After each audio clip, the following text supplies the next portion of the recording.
로이드 존스와 함께하는 로마서 묵상 7월 15일 묵상을 시작하겠습니다. 오늘 로마서 묵상의 제목은 순종의 기쁨입니다. 오늘의 로마서 말씀을 읽겠습니다. 로마서 6장 17절입니다. 하나님께 감사하리로다. 너희가 본래 죄의 종이더니 너희에게 전하여 준 바 교훈의 본을 마음으로 순종하여. 아멘. 오늘의 로마서 강의 읽기입니다. 우리가 그리스도인으로 변화되었다는 것을 어떻게 증거할 수 있을까요? 그것은 바울이 이미 말한 것으로부터 필연적으로 따라오는 것입니다. 하나님께서 우리를 이 교훈의 본과 이 틀에 들어가게 한 결과는 무엇입니까? 그것이 무엇으로 인도합니까? 여기에 대답이 있습니다. 너희에게 전하여 준 바 교훈의 본을 마음으로 순종하여. 너희가 믿었다고 말하지 않고 순종하였다고 말하는 것에 주목하시기 바랍니다.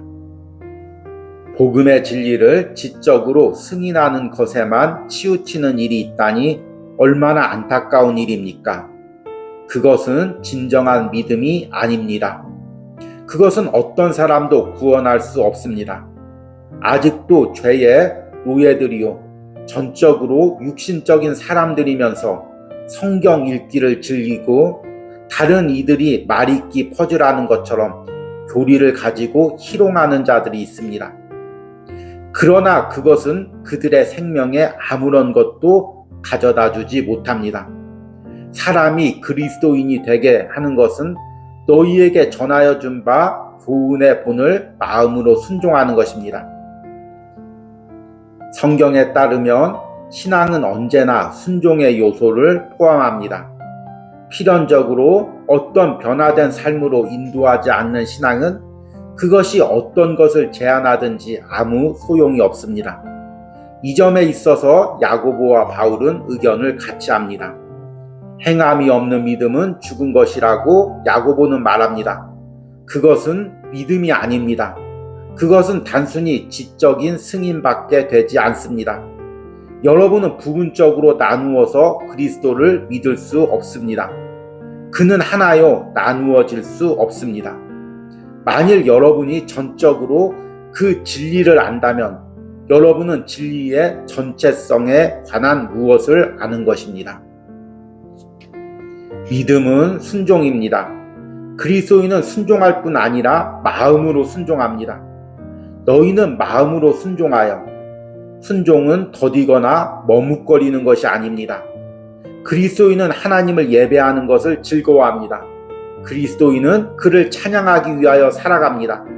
그리스도인의 예배는 완전한 자유입니다. 그리스도인은 순종하는 것을 최고의 기쁨으로 알고 살아갑니다. 아멘. 오늘의 로마서 해석입니다. 오늘부터 또 새롭게 세상에서의 한 주간이 시작되었습니다. 이번 주 로마서 묵상은 로마서 6장 17절부터 시작됩니다. 지난주 마지막 묵상 때 이 17절에 대해서 묵상을 했습니다. 그리스도인이란 변화를 경험한 사람입니다. 그것도 부분적인 변화를 경험한 사람이 아니라 심령 깊숙한 곳에서 그 영이 예수님과 함께 거듭나는 변화를 경험한 사람들입니다. 그러기에 그리스도인은 그 삶에서 반드시 변화가 따라오게 되어 있습니다. 물론 그 변화가 얼마나 넓고 얼마나 깊은지는 사람마다 차이가 있습니다. 그럼에도 불구하고 그리스도인이라면 반드시 변화되어 있고 또 변화되어 가는 사람입니다. 로이드 존스 목사님의 로마서 강해를 읽으면 다른 목회자나 신학자들이 로마서 해석하는 것과 조금 다른 부분이 있습니다. 대부분의 목사님이나 신학자들은 이 로마서를 해석하면서 주로 로마서 1장에서 5장까지는 칭의의 부분으로, 또 1장에서 8장의 부분은 성화의 부분으로 나누어서 해석을 하고 있습니다. 그런데 로이드 존스 목사님의 로마서 강해를 읽으면 이 칭의와 성화를 나누는 것을 극도로 싫어합니다. 왜 그럴까요? 로이드 존스 목사님은 이 칭의와 성화를 같은 측면에서 봅니다. 칭의가 있고 그 후에 따로 성화가 오는 것이 아니라 예수 그리스도를 통하여 하나님 앞에 의롭다 칭함을 받고 구원을 받은 사람은 삶에서 변화를 경험할 수밖에 없다는 것입니다. 이것은 우리가 지난달부터 묵상한 로마서 6장의 전체적인 내용이기도 합니다. 은혜를 더하려고 죄에 더 거하겠느냐? 그럴 수 없느니라. 죄에 대하여 죽은 우리가 어찌 그 가운데 더 살리요? 예수 그리스도를 통하여 하나님께 의롭다 칭함을 받은 사람은, 칭의를 입은 사람은 죄에 대하여 죽은 사람이라는 것입니다. 이미 변화를 경험한 사람이라는 것입니다. 그리고 그 삶에서 변화를 경험해 가는 사람입니다. 그런데 이 칭의와 성화를 나누게 되면 믿음으로 구원받는 것 따로, 또 변화되는 것 따로, 이렇게 생각할 수가 있다는 것입니다. 그리고 이렇게 우리 그리스도인이 변화될 수 있는 핵심적인 이유는 바로 순종에 있다고 이야기하고 있습니다. 복음을 그냥 듣고 지적으로만 이해한다고 해서 구원받은 것이 아니라 그 복음에 순종할 때 구원을 받습니다. 그리고 내 삶에서 그 복음에 순종해서 살아갈 때 내 삶이 변화되는 것입니다. 그래서 복음은 우리를 순종으로 이끕니다. 내가 구원받은 그리스도인이라는 증거는 내 삶에서 말씀과 하나님과 복음에 대한 순종이 나타나는 것입니다. 이 부분에 대해서 오늘 로마서 강해에서는 이렇게 이야기합니다. 우리가 그리스도인으로 변화되었다는 것을 어떻게 증거할 수 있을까요? 그것은 바울이 이미 말한 것으로부터 필연적으로 따라오는 것입니다. 하나님께서 우리를 이 교훈의 본과 이 틀에 들어가게 한 결과는 무엇입니까? 그것이 무엇으로 인도합니까? 여기에 대답이 있습니다. 너희에게 전하여 준 바 교훈의 본을 마음으로 순종하여 너희가 믿었다고 말하지 않고 순종하였다고 말하는 것에 주목하시기 바랍니다. 오늘 로마서 6장 17절에 보니까 우리가 복음을 들었을 때 그냥 듣고 끝나는 것이 아니라 마음으로 순종하여 우리가 구원을 받고 삶의 변화를 경험하는 것입니다. 그러기에 복음을 듣고 지적으로 이해하고만 끝나면 그것은 우리를 구원할 수도 없고 우리를 변화시킬 수도 없습니다.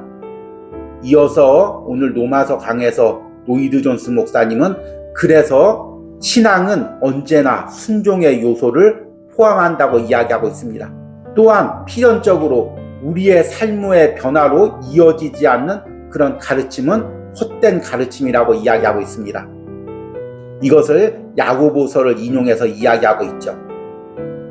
성경에 따르면 신앙은 언제나 순종의 요소를 포함합니다. 필연적으로 어떤 변화된 삶으로 인도하지 않는 신앙은 그것이 어떤 것을 제안하든지 아무 소용이 없습니다. 이 점에 있어서 야고보와 바울은 의견을 같이 합니다. 행함이 없는 믿음은 죽은 것이라고 야고보는 말합니다. 그런데 문제는 우리가 이 순종에 대해서 이야기를 들을 때, 또 변화에 대해서 이야기를 들을 때 우리 안에 부담감이 있다는 것입니다. 그냥 예수님 믿고 구원받는다고 하면은 우리 마음이 편한데, 예수님 믿고 변화된 삶을 살아야 된다고 하면 마음이 무겁습니다. 변화된 삶을 살지 않으면 구원받은 증거가 없다고 이야기하면 더 부담감을 느끼고 거부감을 느낍니다. 꼭 변해야 돼? 억지로 그렇게 변해야 돼? 그거 행위적인 복음 아니야? 이렇게 반발하게 됩니다. 그런데 여기서 우리가 순종해서 변화를 겪는다는 것은 율법주의자처럼 억지로 순종하거나 남에게 보여주기 위해서 순종하는 것이 아닙니다. 우리 안에 성령님이 있다면, 내가 예수님과 함께 십자가에서 죽고 부활한 예수님과 연합된 존재가 된다면, 내 안에 새 생명이 있다면 내 안에 순종하고자 하는 자발적인 마음이 생깁니다. 예배를 드리는 것도 마찬가지입니다. 억지로 드리는 거, 누구에게 보여주려고 드리는 것이 아닙니다. 내가 자유함으로 그 예배에 참여하는 것입니다. 그리고 기쁨으로 순종하는 삶을 드리는 것입니다. 이것이 바로 그리스도인이란 증거죠. 이 부분에 대해서 오늘 로마서 강의 마지막 부분에서 이렇게 이야기합니다. 믿음은 순종입니다. 그리스도인은 순종할 뿐 아니라 마음으로 순종합니다.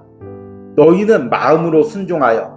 순종은 더디거나 머뭇거리는 것이 아닙니다.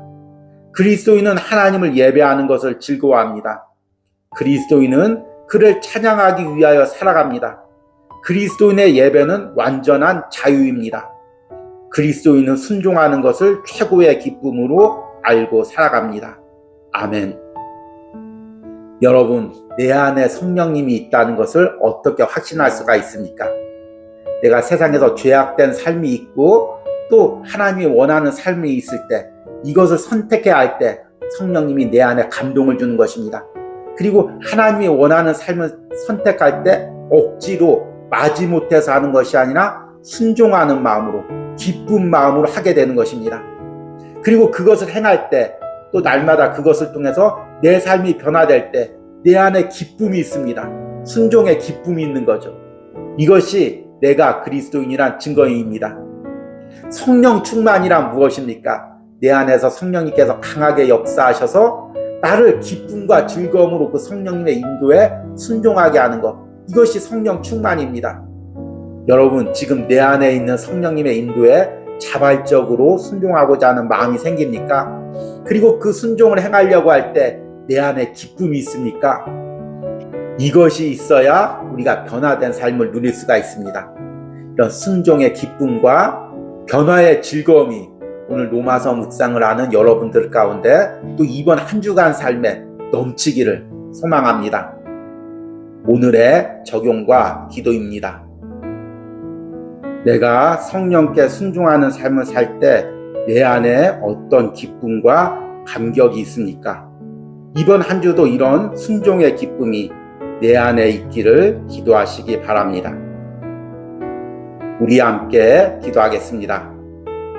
하나님께 감사하리로다. 너희가 본래 죄의 종이더니 너희에게 전하여 준 바 교훈의 본을 마음으로 순종하여 주님, 내 마음에서 내 안에 계신 성령님께 순종하는 마음을 주시옵소서. 내가 들은 복음에 순종하는 마음을 주시옵소서. 내가 복음대로 내 삶을 깨뜨리고 변화시켜 가는데 순종하는 마음, 그리고 이 과정을 걸어가면서 내 안에 기쁨과 즐거움을 허락하여 주시옵소서. 이번 한 주간도 로마서 묵상을 하며 세상을 살아갈 때 성령님의 뜻대로 살아가며 내 안에 기쁨이 있기로 원합니다. 내 삶이 변화되고 내 속사람이 변화되는 과정에서 내 안에 성령님을 따라 순종하며 걷는 이 길에 대한 기쁨과 즐거움과 소망이 넘치기로 원합니다. 한 주간도 로마서 묵상 가운데 은혜 부어주시고 이 말씀을 듣고 끝나는 것이 아니라 이 말씀에 순종하여 살아가게 하시고 이 말씀에 순종할 때마다 우리 안에 기쁨이 차고 넘치게 하여 주시옵소서. 예수님의 이름으로 기도했습니다. 아멘.